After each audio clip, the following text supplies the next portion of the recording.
Well, good morning, everybody. It gives me an absolute pleasure to introduce my dear friend and colleague, Dr. Joshua Richman. Joshua is an associate professor in surgery in the Division of General Surgery and Gastrointestinal Surgery. He wears so very many hats, and I will tell you which is the most dear to me. But let's talk about all of his hats. So he's the chair of the IRB for the VA. He's also on the VA Scientific Merit Review Board. He's the scientist in the Center for Outcomes and Effectiveness Research and Education. He's what else can I say? He's in the CCTS, Biostatistics, Epidemiology, and Research Design Core. And he co-directs the core methods and design working group. But let's discuss his connection with ICOS. He joined as a member of the Institute in 2016. And so very soon after that, he became absolutely indispensable to us. And he is now the director of the biostatistical services for our institute. And we don't do anything without getting his blessings. He has mentored so many people. He is on grants that go up to the moon and back. And he has published over 200 papers. But most importantly, as I was telling him yesterday, he is most unlike most biostatisticians. And the reason for that is that he carries an MD degree and he carries a PhD degree. So Changde, don't get mad at me because I'm going to badmouth some other statisticians. Joshua, you are most non-judgmental, you're most patient, you talk to non-statisticians in a way that is so understandable. So there's not that Joshua sitting up here and we're sitting down here. It's like very much on an equal level. And we really appreciate that. Very clear thinking and the trust of the ICOS members on what your thoughts are is absolutely immeasurable. So Joshua, thank you. We're looking forward to hearing from you. I don't want to quit now while I'm ahead. So everyone's had a chance to read Jan Jansson's quote. That's a nice placeholder that he gave me when I said I was doing a methods talk a while ago. He even told me I could use his name. So I think every set of slides from now on needs to include that. He, of course, doesn't believe that, and neither does anybody I've encountered at ICOS, for which I am very grateful. All right. So I was going to talk about ways of thinking through survival and competing risks, because in our world, we do a lot of survival analyses, and competing risks are things that come up all the time, and they're a lot more slippery than people think, I think. So my goal is really, I'm going to sort of follow the podcast audiobook model of things. If you're interested in this topic and I'm at least reasonably engaging, you're going to listen and you're going to concentrate and you're going to learn something. The slides are deliberately sketchy because I really don't want you to spend that much time reading them. In fact, I think if you closed your eyes and just listened in an engaged way, you'll really get just about everything I would want you to get out of this. So at the end of it, I'm going to sort of spin a yarn, and you should feel like you have a better understanding of survival analysis uses and limitations. And even better than that, you actually will understand more about them, along with the feeling of confidence, which I think is the way things should go. So specifically, I'm going to talk about the point of the things that we call survival analysis. I think most importantly, I want to talk about what they're actually doing, as opposed to what we usually think they're doing, especially when we don't think about it too hard. And then I'm going to branch out a little bit and talk about how they incorporate time-dependent covariates, so things that change over time, and competing risks, which are a big thing that people really like to include. People are always worried about competing risks. And we talk about what they are and what they turn into when you put them in a model. There are some obvious limitations here. We can really only scratch the surface and paint with broad strokes. I really meant to start writing my slides on Sunday, and instead I basically spent all Sunday rereading things about survival analysis to decide what I wanted to talk about, which was 10 times longer than I'm going to talk. And that's, of course, just the barest bit of the literature even that I could look at. And what I want to get out of this is I want to remind you of a lot of the subtleties involved and what the broad strokes are here. The ancillary benefit was I really got to spend some time thinking through these things. I had a professor once who assigned an exam years and years ago who said his father, who's also a professor, said, if you don't learn anything from the exam, it's just a waste of everybody's time. So even if y'all don't learn anything from this, I learned a lot having to think through how these things work, which hopefully will help me better explain them here, hopefully, and in the future one-on-one. And these are things that come up a lot even when I meet with their statisticians every Thursday. So even if it doesn't actually help you directly today, it's probably good for me. At least I hope so. All right, so some things I just want everyone to keep in mind. All models are wrong, but some are useful. Quote is from George E.P. Box, who is one of the greater, larger names of 20th century statistics. I'm not sure if he made it to the 21st century or not. I think he didn't, or at least not that much. The other one is this quote, make things as simple as possible, but not too simple. People say Einstein said it. I looked it up apparently, and I like this because of what it says about statistics and the state of knowledge in general. Apparently he didn't really say that, or at least there's no evidence he did. He said related things, but then it was refined and made pithier by people who quoted, paraphrased, and whatnot. So you can buy a mug that has that and attributes it to him, but it probably doesn't actually belong to him. All right, so first question is, what is survival analysis for? I also want to say, feel free to jump in and ask questions if I say something that makes no sense or you are totally at sea. And even if you think I said something wrong, I'm happy to be corrected. Sometimes I do that. So what's it for? We also call survival analysis time to event analysis, which comes in how we think about it. And I think also a little bit of disconnect between what we think it does and what it actually does. The intuition is that it's a way to deal with events and outcomes that are, and death or survival is really the canonical example of where this comes. So events that are not very common in the short term. People, thankfully, in our day-to-day life are not dropping dead all the time. They will happen eventually. We don't like to think about it too much, but we know everyone is going to die at some point. And they may only happen once. This is especially true of mortality in our experience, but other things like you're really worried about the first time something happens, like how long till somebody gets cancer, how long till someone has a heart attack. None of them happen all the time. There's a pretty high probability, very high probability for death, pretty high probability of significant comorbidity over time. And they either happen once or you're really interested in the first time it happens to someone for whom it hasn't happened before.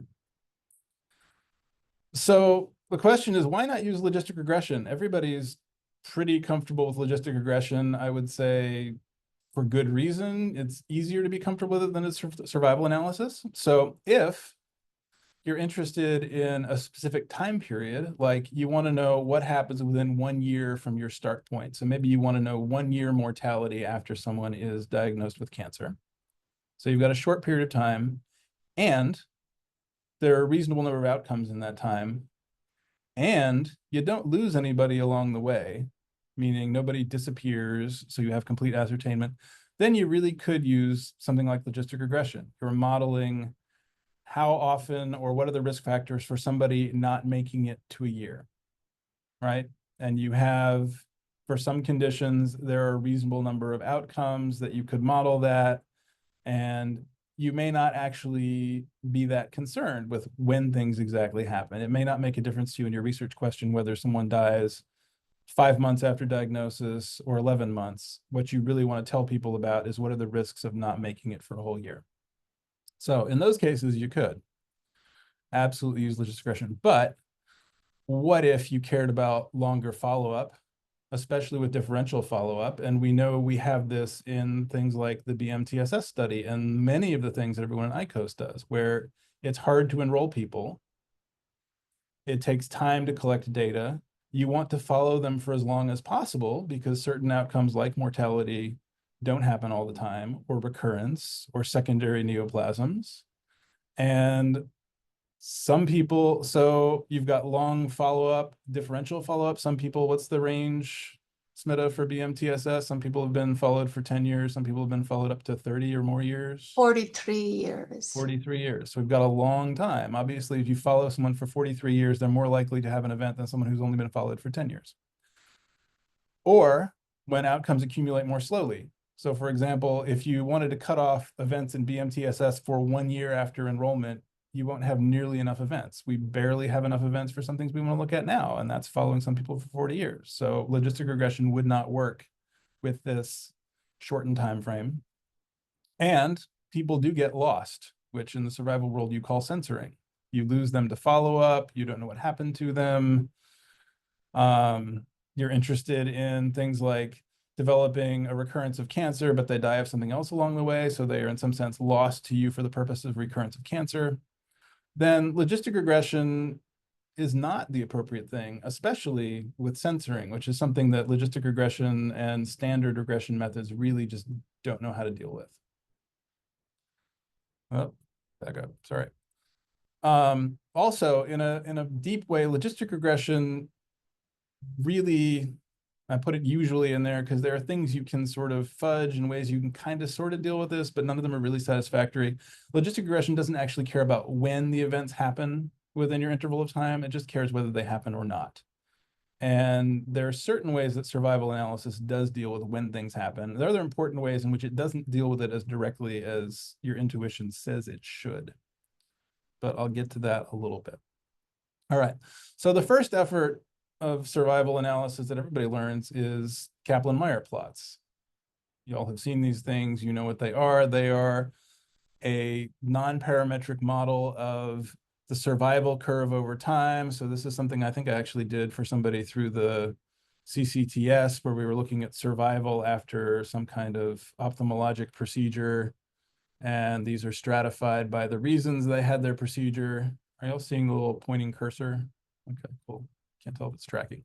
So everyone is alive when time starts, and survival decreases over time. It decreases a little bit differently for both of the things, both of the groups. And I think everyone's probably reasonably familiar. The people I can see are sort of nodding like, yes, I've seen these before. So they're non-parametric, meaning they don't assume any shape. And they really have a lot of the key elements that follow into just about every survival method. Those are, there's a start time right here, time 0, where everybody should be at risk of your outcome. It makes no sense to have a start time where people aren't at risk, because then events can't happen, and it's hard to model things that don't happen. It just, in some very deep way, doesn't make any sense.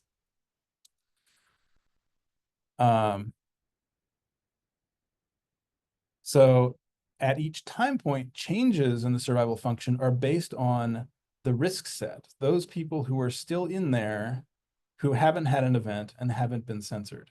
So every time there's a little jump in one of these curves, it's because an event has happened to somebody, and then it recalculates how much of a drop there is in the survival curve based on everyone who's still in there and at risk, up to that point as far as we know. So if someone is censored somewhere in the middle here between two events, they're not part of the calculation of how the survival curve changes when someone does have an event.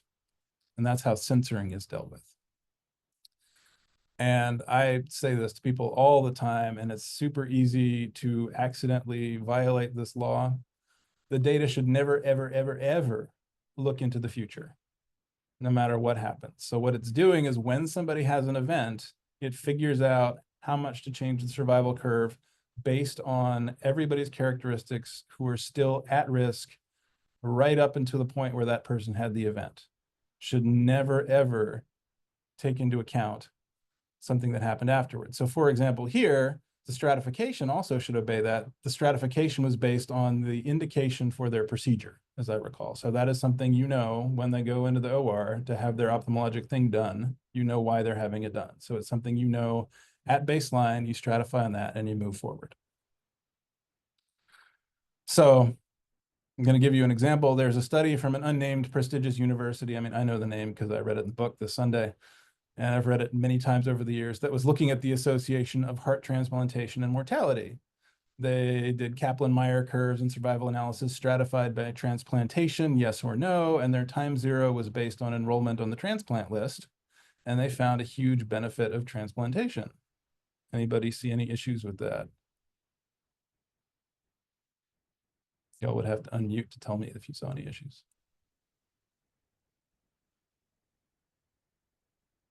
Feel like there's an immortal time bias.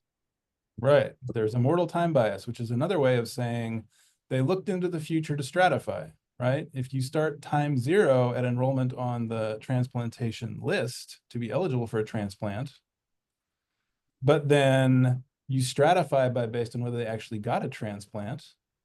To get a transplant, you have to live long enough to get a transplant. So they have put people, they've looked into the future to stratify their groups. And that leads to what's called immortal time bias. To get into one group, you had to live long enough to get into a group, and that time was after time 0. Exactly. Perfect. Example 2, this one's sort of a generic example I pulled out of my memory this morning when I was reviewing my slides and thinking what I wish I'd said.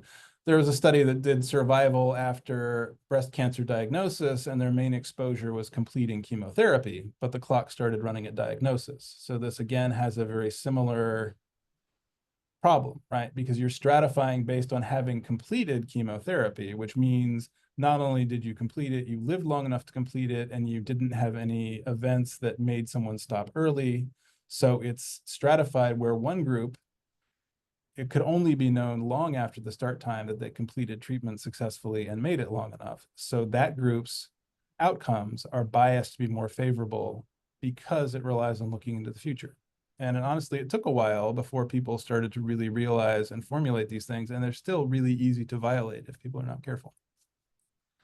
So other assumptions about in survival analysis for it to be valid, you generally have to assume that censoring is not informative, meaning people who you have lost a follow-up for, you should at least be able to plausibly make a case that they're not different from people who aren't censored.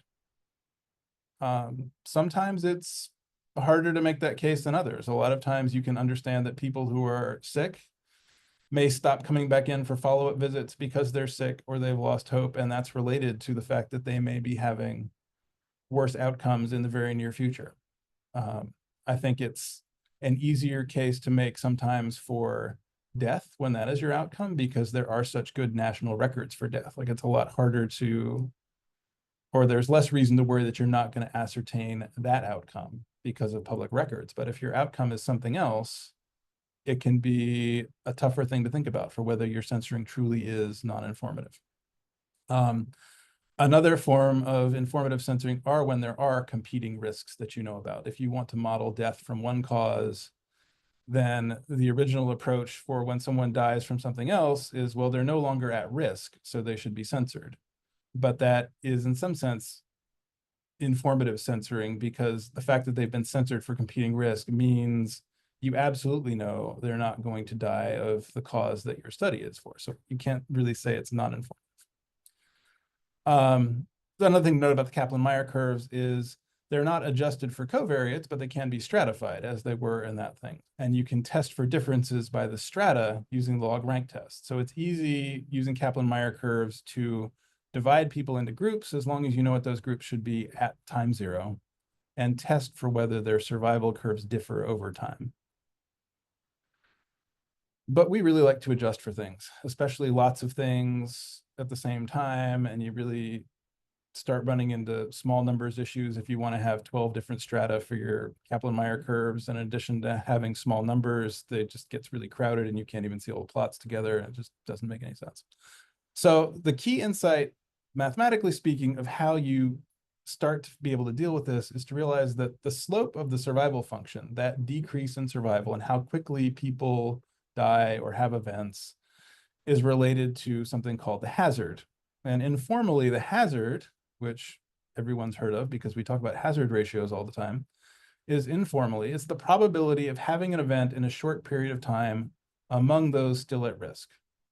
So it's the rate of events for you walking around today conditionally on the fact that you've survived long enough to be walking around today without the event. That's the hazard. So it's this sort of short interval risk things. So hazard functions are expected to change over time. Obviously, some things have increased risks of dying early that decrease over time. Others have low chances at first, then increase, et cetera. I think most famously, the hazard of dying throughout the course of life of a human being is U-shaped. It's higher very early in life, and then it flattens off. It's probably a little bit different for teenage males who have risky behavior sort of in the middle. They probably have a little bump in their half-formed mental teenage years. And then it increases again as you get older, when your hazard of dying as you become older and older increases. This was actually the first project that got me hooked into ICOS with Dr. Wolfson. And here we actually modeled non-parametrically the hazards of relapse in children and adolescents and young adults by their era. So the era of diagnosis with cancer was earlier was solid lines, later were dashed lines. Children are in red, AYAs are in blue. And here you just see that I wouldn't have wanted to guess what shape these had to begin with. So this is especially like while people were on therapy, you can see the AYAs were higher at the beginning. It differed by what era they were. They came back together regardless of the era after about 15 months on therapy and then went down.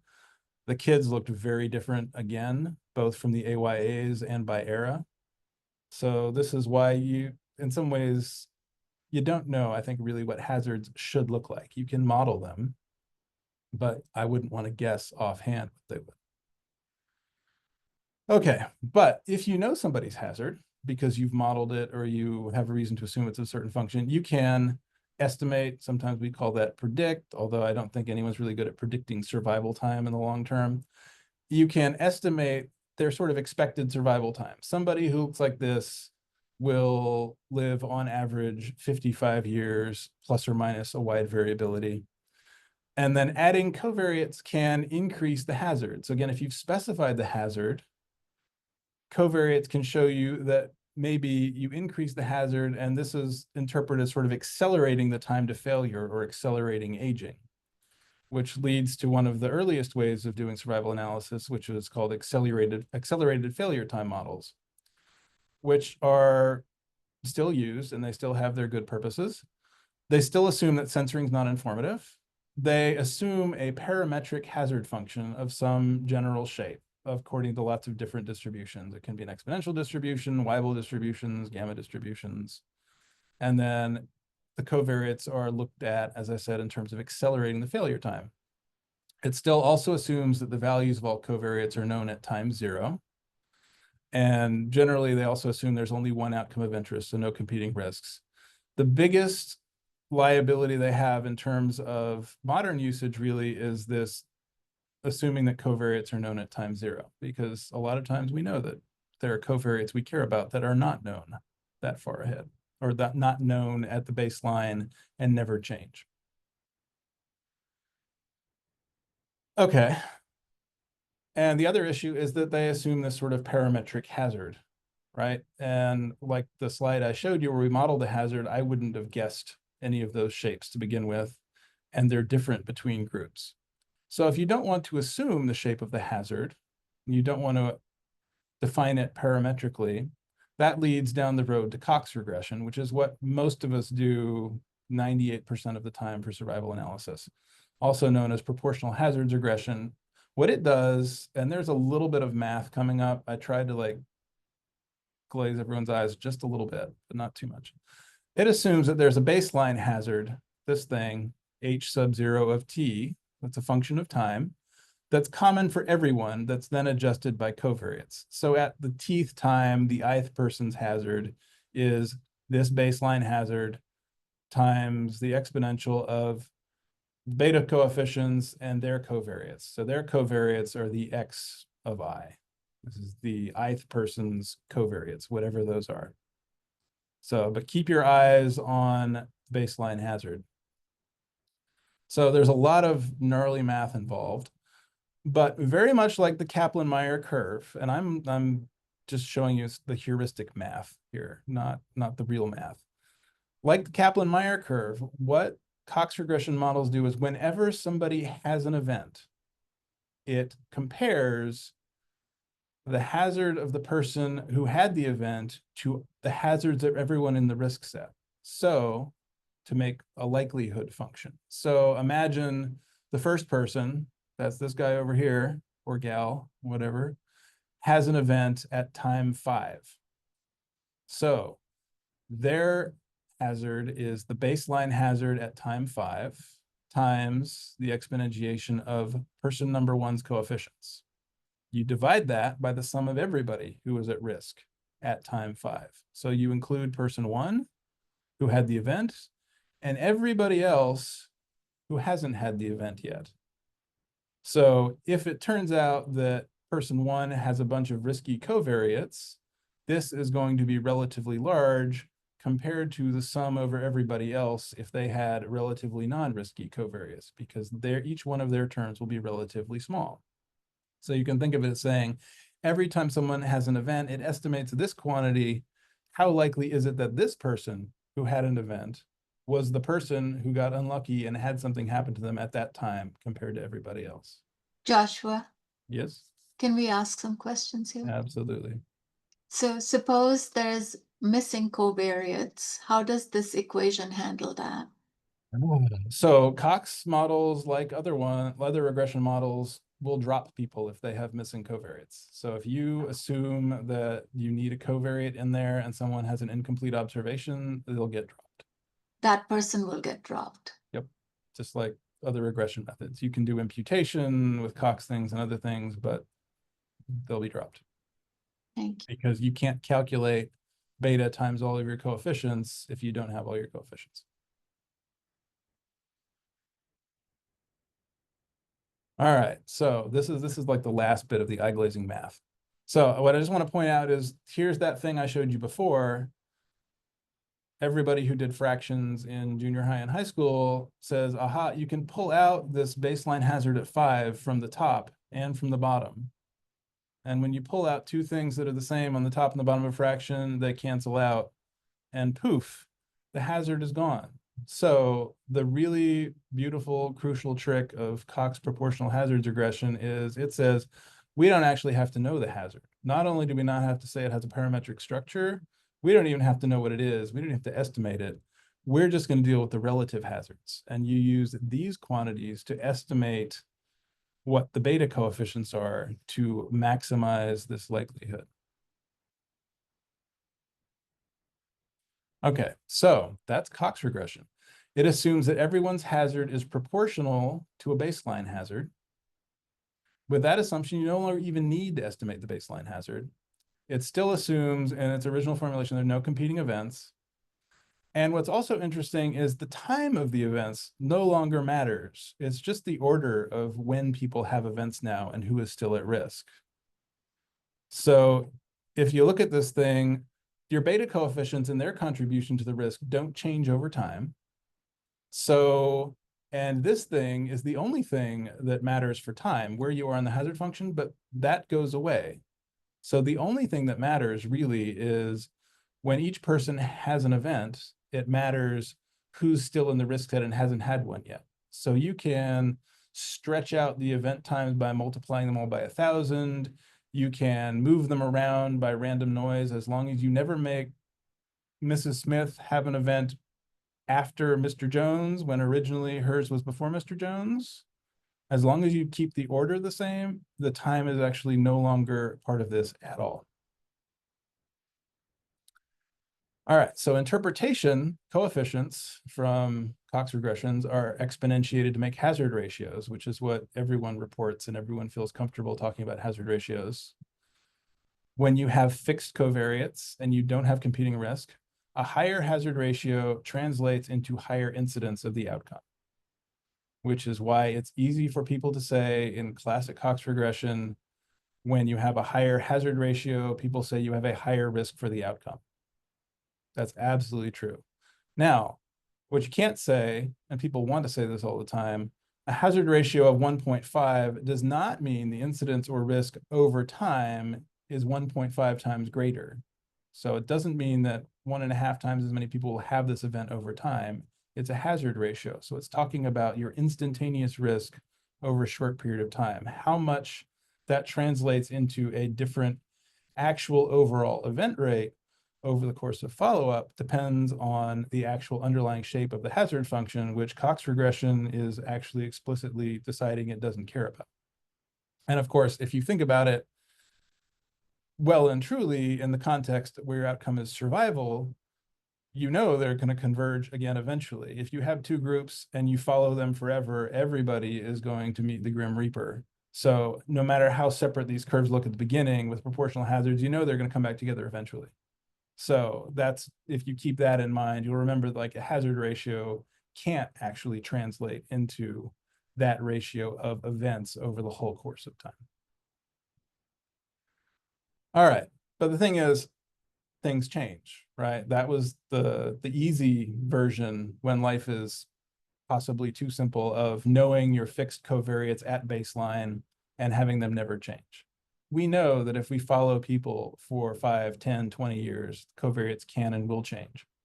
There's an easy fix within Cox regression for this. We had, I swear this actually is the last bit of math. Originally, we had our baseline hazard as a function of time times this thing of our covariates, which were just fixed for each person. At each, when you measure those likelihoods, what you can now do is make sure that the covariates are a function of time. So when events actually happen, you just use the current value of time varying covariates in the likelihood. So if your original covariate was when the clock started running, does somebody have diabetes? And the answer was no. If you assume that those covariates never change, the value is always no whenever someone had an event. Now what you can do is say, all right, person number 12 got diabetes 7 years in. So anytime an event happens after 7 years and they are still in the risk set, person number 12 now has a covariate of yes for diabetes. That's really all that happens in time varying covariates. I meant to put a slide sort of illustrating what this is a data structure for this, just because it's useful to me. It may actually not be useful to anyone else, so maybe I'm glad I didn't. SAS and R have very different ways of doing that. SAS sort of deals with this as an internal data step within the procedure for doing survival analysis. R much more explicitly sort of makes a data set that has that underlying structure. As an R person, I prefer that and think it makes more sense, but the SAS world does not agree, and that's okay. All right, so going back to a more concrete example, that heart transplant study, when you look at it this way, it makes a lot more sense to handle transplantation as a time varying covariate, right? You should start, it makes sense to start the clock running when someone enters the transplant list, because that says this person is so sick, they should get a transplant. There's not much else we know what to do for them. But what you really are interested in is once they get a transplant, does that have something to do with their survival from that point on?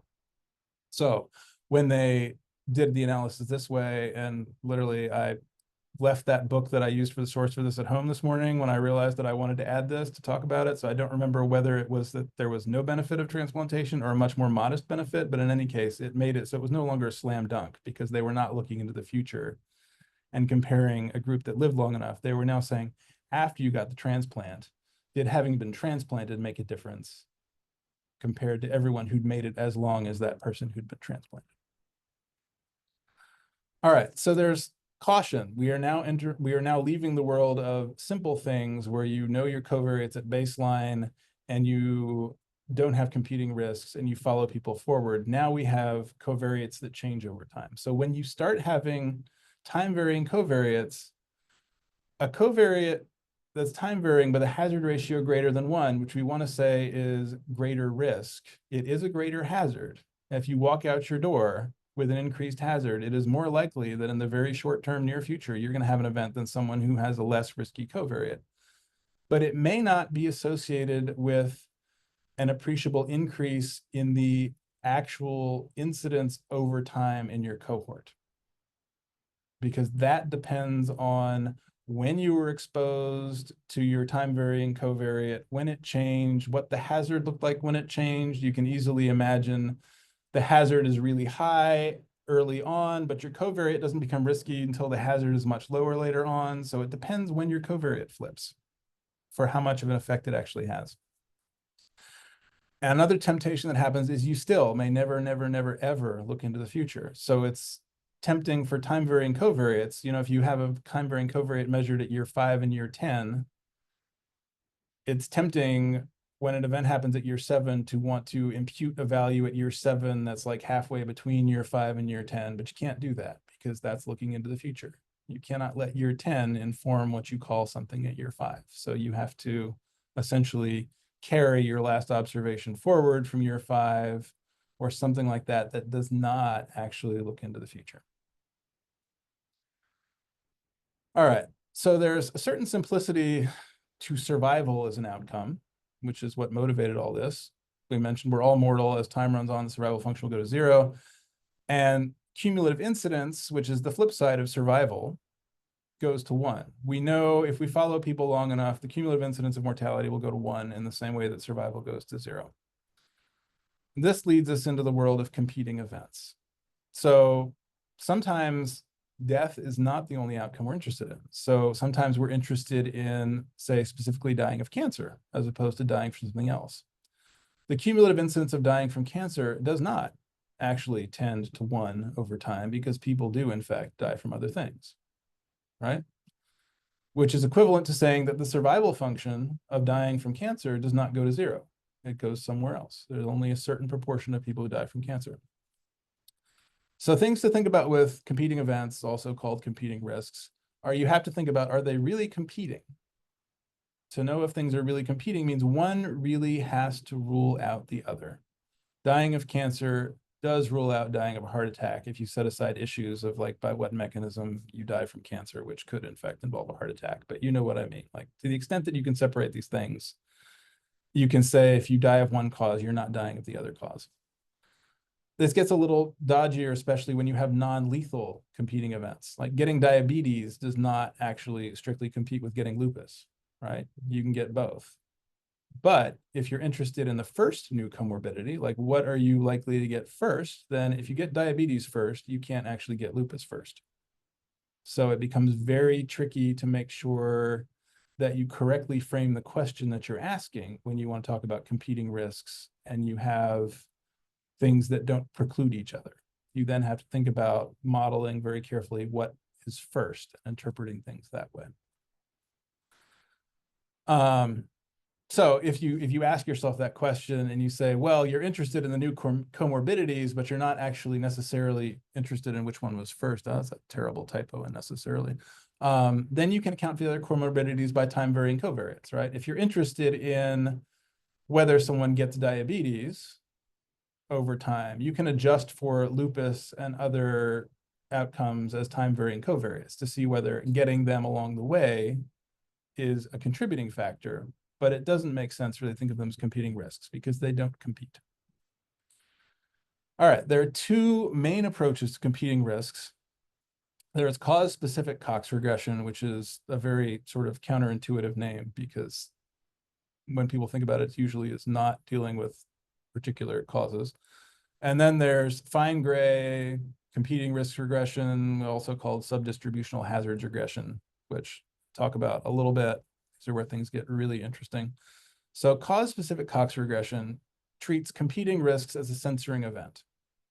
So it allows you to estimate whether something is associated with a hazard. So again, it says if someone is out there walking around who is still at risk for an event, are they at higher risk based on their covariates than somebody else? Censoring is informative, and that does cause a bias in the overall survival or cumulative incidence estimates if you're just censoring people who suffer competing risks and competing events. The hazard ratio, again, your estimate risk of walking around today, is something bad going to happen to you. That's generally fine, but it's a different question than asking how likely are you personally going to be to experience this event over the course of your life. What fine gray and subdistributional hazards do is they look, for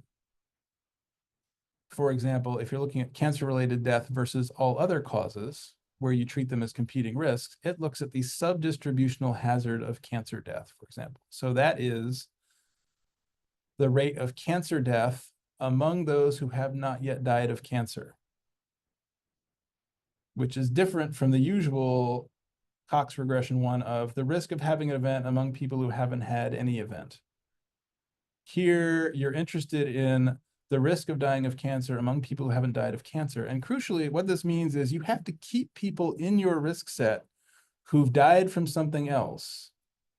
And you're treating them as at risk of dying from cancer so that they will keep that survival function from going to 0 or keep the cumulative incidence function from going all the way up to 1. It's counterintuitive. It kind of annoys me. It doesn't make any sense in the real world, but it does make sense from the perspective of estimating a cumulative incidence function. Can I ask you a question here? Mm-hmm. So for mortality, it's obvious, it's counterintuitive. But how about for morbidity? So again, I think there the issue is Cause-specific morbidity. Yeah. the issue is if you want to look at it in terms of, even if you look at it in terms of what is your first new comorbidity, Mm-hmm. if you've already gotten diabetes as your first new comorbidity, you're no longer truly at risk of getting anything else as your first new comorbidity. Right. But suppose you were interested in the risk of the hazard of developing diabetes, no matter when it occurs in the order of morbidities in that person. If you're interested in the hazard, then that's when you can use a time varying covariate. So I would say, like, if you're really interested in, like, what is your hazard of developing diabetes, and you want to account for other comorbidities people have accumulated along the way, I would account for those as time varying covariates. So Joshua, you don't think there's any role for fine-grained subdistributional hazards in our lives at Oh, all? no, I wouldn't say that at all. Gonna get there. Okay. Can I ask a question? I think we have dealt with this in one of our analysis before. Mhm. So from what I'm looking at these slides, so when we do cause-specific Cox regression, we are looking at the hazards of, I guess, like it's probably okay to report hazard ratios. Whereas if we are doing subdistributional hazards, we should be reporting rates or cumulative incidence and not hazard ratio in that case. Well, kind of. So the difficulty is that what you get out of proportional hazards, the fine-grained models, is you get a subdistributional hazard. Yeah. Cox regression, you get the hazard of an event, assuming there are no competing events. In the subdistributional method, the fine-grained method, you get a subdistributional hazard. You get the hazard of having this event, assuming that you haven't had this event before. But you could have had a different event before, this competing event, and we'll keep you in the risk set for that. So it's different, and that in the world of non-time dependent covariates, this world where we're still talking about covariates at the baseline, if you have an increased subdistributional hazard, you have an increased cumulative incidence function. And that's where it makes sense. Like, so I think the next slide sort of goes on to this. Or talk about why they're useful. So, yeah, so I went on and said this. So, keeping these people in the risk doesn't make sense on the surface. It does lead to unbiased estimates of cumulative incidence. So if you want to estimate the cumulative incidence and counsel someone, what's your lifetime risk of getting diabetes? Or sorry, what's your lifetime risk of dying of cancer? To keep it simple, as opposed to something else. Cumulative incidence is actually exactly what you want to tell somebody, right? It makes a lot more sense than talking about a hazard ratio. Because what people don't usually want to know in a real sense is what's my increased risk of having an event today or in the next week, which is more like a hazard. They want to know, doctor, how likely am I to die of cancer now that I've been diagnosed? And that is actually absolutely what you get out of cumulative incidence function that you don't get from Cox regression. What it does do is it makes the coefficient interpretations even more difficult than for Cox regression, except in terms of the cumulative incidence function, because now you can say a subdistributional hazard ratio that's elevated is absolutely related to an increase in your cumulative incidence within the subdistributional hazards context. again, reminding you we're still in the world where we know your covariates at baseline and they don't change. We're now about to make things one step more complicated and things get truly, truly messy. But before we do that, so this is sort of a case study slide from a paper by Austin, Lee, and Fine, and it's that Fine truly who was working with Peter Austin on this, the Fine of Fine Gray.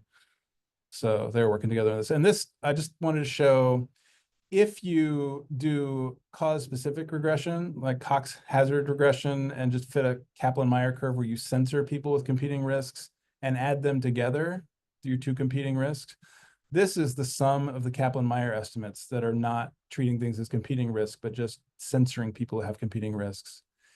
If you do a Kaplan-Meier curve for all-cause death, it's down here. So this just shows you the bias that you get when you try to estimate survival functions in a Kaplan-Meier or Cox regression context without dealing with competing risks. So it is not the way to do cumulative incidence.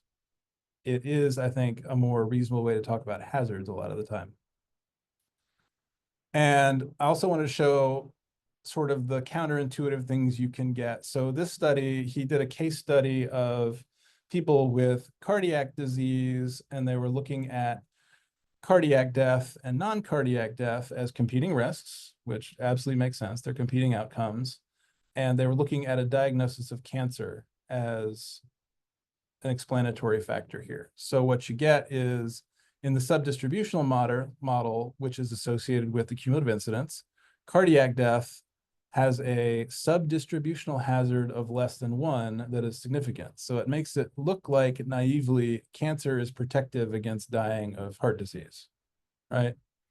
And here is the increased risk you'd expect of non-cardiac death among people who have cancer. So it's naively counterintuitive to think that cancer is associated with less risk of dying of heart disease. It makes perfect sense to think it's associated with greater risk of dying of other things. If you do the cause-specific hazard model, you get just about the same association with non-cardiac death, which makes sense. But in the cause-specific, where you're talking about the hazard of, are you going to die of a heart attack today among people with cancer, you get basically no association, which makes a lot more sense because they're separate events, right? Cancer by itself is not going to make you get a heart attack, so you wouldn't expect it. So it shows you from this example that they're just very different ways of thinking about things. This thing is saying, if you have cancer, what you are eventually going to die of is less likely to be a cardiac event because you are more likely to die of something else, probably related to your cancer. And that's talking about a cumulative incidence function of what you are likely to experience over the course of your life. Cause specific is talking about what are you at increased risk of today? And in the cause specific context of what are you at increased risk of today, having cancer does not really increase your risk of a heart attack. It does increase your risk of dying of something else. So they're complementary and they're different and they just get slippery. So again, fine gray models talk about what's actually going to happen. Then it makes it look like that it could be protective for cardiac death. Cause-specific hazards are the risk at a particular time and show you that cancer is not related to cardiac death. All right, so the most complicated scenario, and I think this comes up at least every month or so when I talk to statisticians, are things with time-varying covariates and competing risks. So most cases, if you have time-varying covariates and no competing risks, there's still no longer a simple relationship between the hazards and the cumulative incidence because it depends on the shape of the hazard and when the time-varying covariate happens. When you have competing risks, the interpretation gets even weirder. And by weirder, I mean sometimes darn near uninterpretable. Among other things, it was already kind of weird that you keep people at risk when they've had a competing risk or competing event in subdistributional hazards regression. Now you have to keep them having covariate values even after they are deceased. So for example, if their covariate, time-varying dependent covariate was their hemoglobin A1C or their blood pressure, if you want to keep time varying covariates, you have to carry those forward even for someone who's deceased in the context of subdistributional hazards. I thought I actually explained this better than I did in the slides. I didn't. I think Peter Austin's paper did a lot of work showing that even mathematically, you cannot really talk about a time varying covariate coefficient subdistributional hazard being associated even with the cumulative incidence function in subdistributional hazards, except in very restricted, very well-behaved circumstances, like where the time varying covariate is something that you control as an experimenter. Like your time varying covariate could be the dose of medication somebody gets in a clinical trial, where you know what it is because you're controlling it and you know when it's measured. But except in cases like that, where it's still kind of dodgy, trying to interpret time varying covariate coefficients and subdistributional hazards is just difficult at best. And in the world of real data that does surprising things, it's just a hard thing to do. All right, so my conclusions, having thought about this with you, hope there are plenty of pitfalls in simple Cox regression, like picking a good start time, justifying censoring, making sure you know who's at risk. Things get complicated with either time varying covariates or competing risks. They get much more complicated when you've got both. So time varying covariates in simple Cox regression is not too bad because you're still talking about hazards. Once you try to move that into cumulative incidence functions with subdistributional hazards, it gets so weird that I think even Peter Austin's recommendations are essentially proceed with extreme caution on how you try to explain this to anybody. So I'd want to give some acknowledgments in further reading. So one of my actual favorite books on survival analysis is this thing called Paul Allison, which is Survival Analysis Using the SAS System, even though it uses SAS, and I really don't like SAS. His explanations are very, very clear. I hope there's an updated edition. The one I have is from the 90s, which is the last time I used SAS regularly. But it also goes specifically, I think, into the ways that you have to code time varying covariates in SAS, which, as I said, is very different from the way R handles it. I cannot say enough nice things about basically any paper by Peter Austin I've ever read. He picks up these things that don't quite make sense on the margins of statistics. Like he did a whole series of papers on propensity scores that are incredibly useful. He also has this series on time-dependent variables and subdistributional hazards, which are they're very clearly written. They can get kind of dense. They reward repeated reading, but they're also they're written in a way that does not have a lot of scary notation, or at least no more than necessary. The two in there are the ones that I used most for this talk. But if you're ever trying to figure out what's going on with statistical method and you find something in Statistics in Medicine, which is one of the best journals I know of for explaining those things to mere mortals, myself included, and it's written by Peter Austin, that would be a good place to start, in my view. He's in Canada. I don't know how he does it, but he's amazing. So thank you. I hope that was informative for at least somebody out there, and happy to answer questions, or at least scratch my head and pretend that I can answer questions. Thank you so much, Joshua. We'll open this up for questions if we can stop sharing so we can see people. Hi, I have one question. This is Kara Gakanola, one of the postdoc research fellows. Question for you.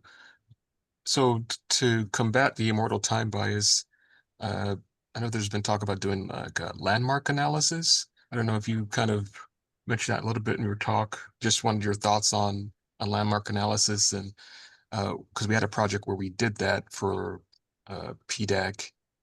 So I'm just trying to figure out a way to best explain that in the manuscript. So yeah, any advice you could give Yeah, would be great. in my view, landmark analysis is a great approach. And what you're essentially doing, in my view, is you're very clearly defining who is in your risk cohort. And for example, a lot of the survivorship studies that we do in ICOS are landmark analyses, where you say, we're going to start with people who have survived for 2 years after their cancer diagnosis treatment, right? So what you're saying is among people who've made it to that landmark, we're then going to look at what happens next. And as long as you are very clear about that landmark and keep that in mind in your interpretation, it clarifies things immensely. The cost is that you are losing people who don't make it to that landmark. But what you're saying is we're explicitly studying people who've made it to this point going forward. And it's a way to deal with the immortal time bias because you've made it the same for everyone. We're saying, you know what, we know that not everyone makes it to this landmark, but the people we're studying are the ones who've made it that far. But would this also be called conditional survival? That's not what I've heard it called, but it kind of is. But, you know, we very often a patient comes to the clinic and they are 5 years from transplant and they say, Yeah. now what are my probabilities of survival? So we've created a series of conditional survival curves for people who survive 2 years, survive 5 years, survive 10 years, in order to be able to show Yeah. what their Yeah, probability of in survival that case, is. that's exactly the same. You have a series of landmarks. You're saying if you make it to 3 years, Yeah, then this is your curve. If you make it to 5 years, then this is your curve going forward after that. Absolutely. thank you. So I think it's just a way of being very clear about which cohort you're talking about. Right. Any other questions? Can we keep coming back and asking the same question again? Sure. Because, and don't then say that we weren't listening carefully. Oh, I ask myself these questions all the time. So I have only one question, which Mm. is when can we predict the future? I'm just kidding. It was really helpful. Thank you.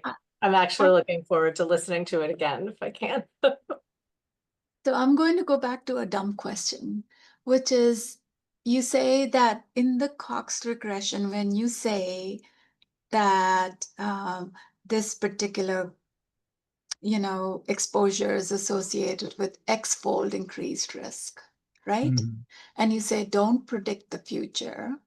Do you have to, because you take away the hazard and in that parentheses, the T Mhm. when you're calculating it, then how do you say at what time then?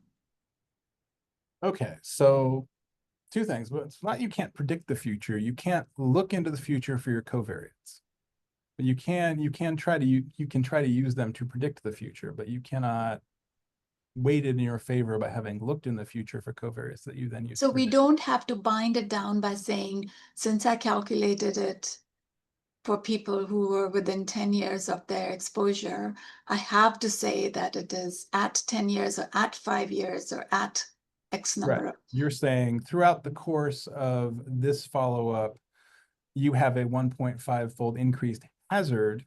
And remember, Okay. that's not the same thing as risk. And also, like, I think you alluded to the question of what Cox regression doesn't actually care about the hazard per se, but just about every package that does Cox regression will essentially do a version of Kaplan-Meier curves where they're non-parametrically estimating the hazard function. And when you get a predicted value out of Cox regression or want to know how well the model fits, it uses that non-parametric hazard function that's estimated behind the scenes with the covariate estimates to predict whether the model fits and people are having essentially the expected survival times that you would guess they would. Right. But- At another follow-up time, we'll discuss which variables to include in models, how to look at the best fit of a model. Oh boy, we can talk about whether hazards are truly proportional over time too. That's another. That's also. I have to go. I'm sorry. You all can continue if you want to. Wendy, you're in charge. All right, safe travels. Are there any other questions? Last question. Sorry, I didn't mean to be late, but I really forgot the time. So I don't know whether you mentioned the pH assumption for the Cox regression. So I just wonder for the Foundry model, should we really don't care about the pH assumption or, because it's going to be misleading or biased for the Cox regression if we don't care about the pH assumption, but the front grid model, we don't look at the pH assumption.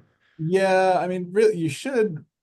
So there's two schools of thought. One is that you should always look at the proportional hazards assumption. The other is that it's not even that important for Cox regression. Like, it's important to know if it's truly horribly violated because things don't make sense at all then. And what you'll see in that is if you do Kaplan-Meier curves stratified by the thing you're looking at, like if the curves do funny things and they cross each other, that's a sign that they're non-proportional hazards. But even if the hazards are truly non-proportional and you don't test for it, what the Cox regression will give you is sort of an average hazard ratio. And usually what happens if things are not proportional is it sort of averages out and your average hazard winds up being close to 1 because it's important at some points and not at others.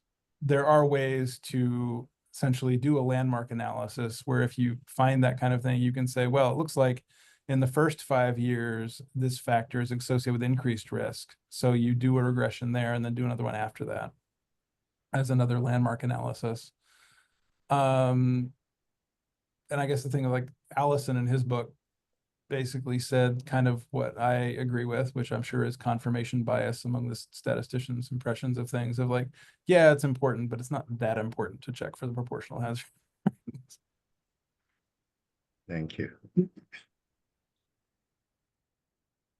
Well, I have a question that maybe is a dumb question, but going to your heart transplant study example. So Mhm. if I understood this correctly, originally the study was looking at people who were on the transplant list, and then they were saying that transplant is better because people survived, more likely to survive if they had a transplant than if they didn't, if they were on that list.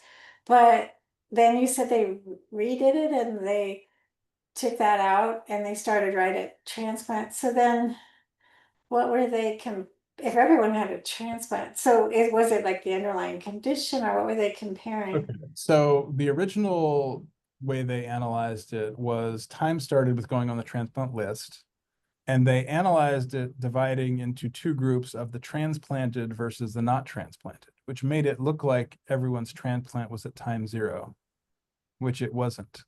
So to be in the transplant group, you had to actually have survived long enough into the future to be called someone who was transplanted, which made that group's survival on the whole look better than the non-transplanted group.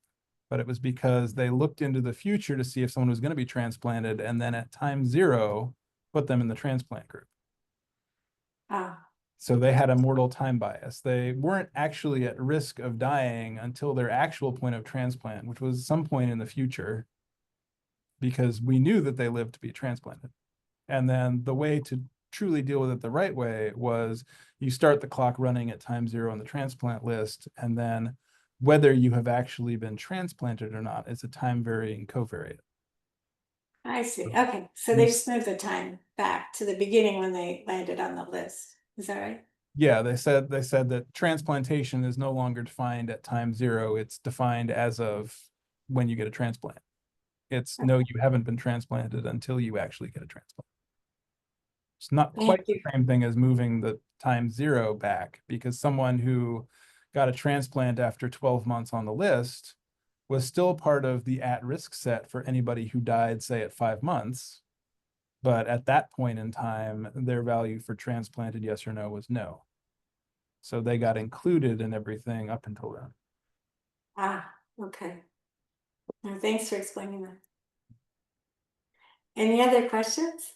And I forgot I didn't give my like there's no dumb question speech, which I usually give when I'm talking to students, is like there are dumb questions, but the only dumb questions are ones you don't actually care about. Like if you're asking a question to make me feel dumb, that's a dumb question. If you're asking a question you actually wanted the answer, it's not a dumb question. Okay. Looks like no one has any further questions. We really appreciate this. This was a wonderful talk. Lots of food for thought, and I'm sure we'll come back. So the recording will be available. What I'll probably do is send the link out to the email group for ICOS. If you want, reason why is because we've had an issue with getting them the links posted on our website because the person who did that left. But if you want to get the link to the recording and you're not on the ICOS list, then just email me. I am WCLANDIER@UABMC. All right. Thanks, everybody. Thank you, Joshua. Thank Thank you, you. Joshua. Take care.